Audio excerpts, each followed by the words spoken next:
Ассалаумағалейкум. Мен өткен жолы ақсайнан туралы видео түсіргенде менің басты мақсатым нақты бір компанияны қаралау емес, елдегі жалпы тілдің жағдайын көрсету болады.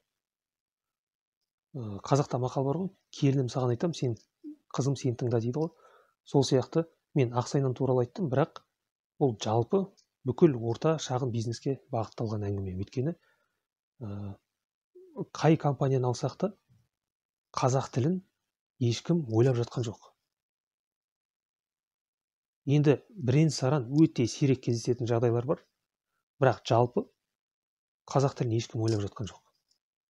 Сондықтан бұл жалпы бизнестің бәріне бағытталған. Және тек қана бизнес емес, мемлекеттік мекемелер де сондай. Ол туралы Құдай қаласа біз келесі жолы сөйлейміз.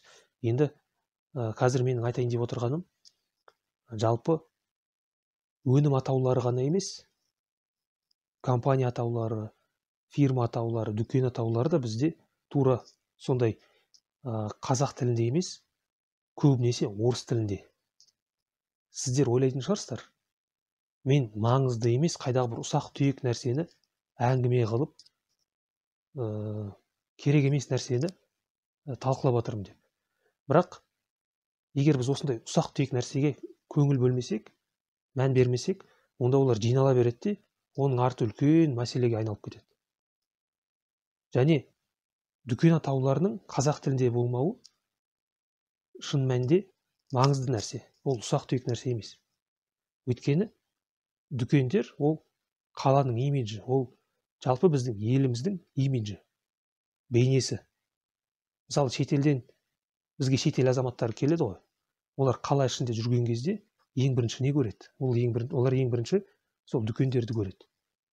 Ал енді ойлаңыздар, шетел азаматтары елімізге келіп, қаланы аралап жүрген кезде олар не көреді?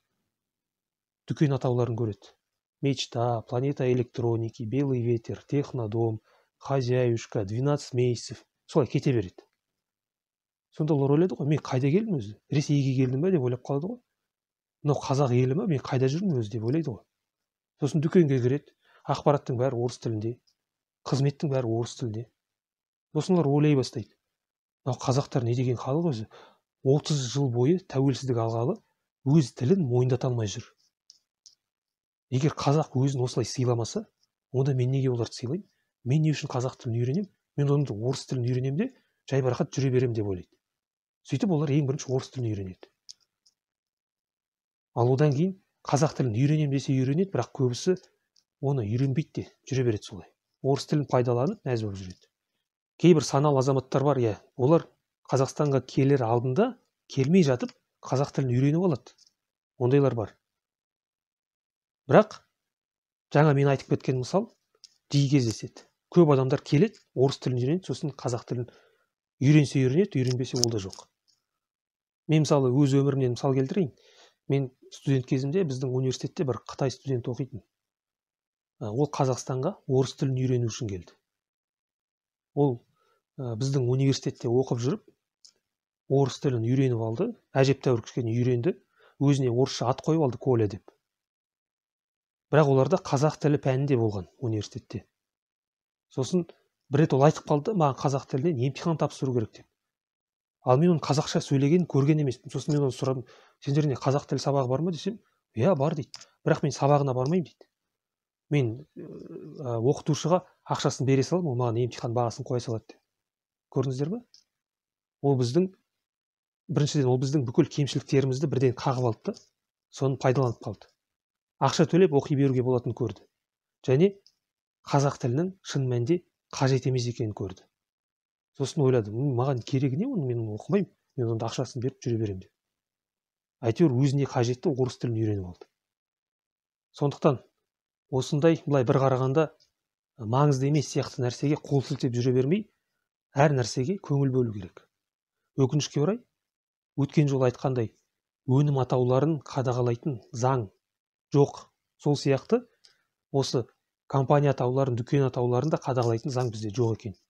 Тіл туралы заңда ол туралы ештеңе жазылмаған. Біз мұнда ешқандай шағым айта алмаймыз. Бірақ ол дұрыс емес, олай болмау керек. Қазақ елінде дүкен атаулары, компания атаулары ең бірінші қазақ тілінде болу керек. Мен келсем, егер мысалы бір орыс ұлтының ұлттық тағамдарын дайындайтын бір ұлттық нақышта жасалған ресторан болса, иә, әрине орысша қоя берсін, мен қарсы емеспін. Ол жақтағы өнімдер, тағамдардың атаулары орысша болса, мен қарсы емеспін. Өйткені ол ұлттық нақышта жасалған сондай экзотика, иә. Ал жалпы қазақ елінің бүкіл компаниялары, бизнесі ең бірінші қазақ тілінде болу керек. Ол өнім атауы ма, дүкен атауы ма, кез келген нәрсе. Ал орыс тілінде болса, ол нені көрсетеді? Ол біздің санамыз ең бірінші орыс тілінде жұмыс істейтін көрсетеді. Біздің санамыз қазақ тілінде жұмыс істемейді, орыс тілінде жұмыс істейді. Сондықтан біз бір нәрсеге атау қойған кезде ең бірінші орыс сөздер ойымызға келеді. Солай бізде. Мен енді бәрін айтып отырған жоқ, бірақ жалпы қоғам солай. Сондықтан бізде осындай жағдай қалыптасып отыр. Енді осыған орай біз не істей аламыз? Өкінішке орай, бұл жағдайды біз әзірше өзгерте алмаймыз. Бірақ бізге бір амалын тауып, тіл туралы заңға өзгерістер енгізетін бір тәсіл ойлап шығару керек. Егер әлдекімнің бір ойында, көкейінде бір ойлар болса, осылай істеу керек деген, онда ойларыңызды айтыңыздар, жеткізіңіздер, комментарий қалдырыңыздар, немесе өздеріңіз осындай видео түсіріп, айтып жеткізіңіздер, бұл жағдайды біз қалай түзете аламыз деп. Тіл туралы заңға қалай өзгерістер енгізуге болады. Әрине, мен жақсы түсінемін, қазіргі билік бар кезде оның бәрі утопия, оның бәрі мүмкін емес нәрсе. Бірақ шын мәнінде өмірде мүмкін емес нәрсе жоқ. Кез келген проблеманың шешімін табуға болады. Ол үшін талпыныс ету керек. Біз талпыныс етпей жатып ақ беріле саламыз да. Біздің қолымыздан келмейді. Не үшін керек ол деп қол сілтей саламыз. Бірақ біз талпыныс жасап көрген жоқпыз ғой әлі. Талпыныс жасап көрейік енді. Бәріміз біріксек, үлкен күшке айналсақ, онда міндетті түрде билік біздің пікірімізді тыңдайтын болады. Бізбен санасатын болады. Осындай ұсақ түйек нәрседен бастап, ары қарай масштабын үлкейтіп, ары қарай осының бәрін дамыта берсек, онда өзгерістерге қол жеткізуге болады. Келесі жолы біз бұдан да маңызды тақырыпты талқылайтын боламыз. Сондықтан арнаға жазылуды ұмытпаңыздар. Сауатты болайық.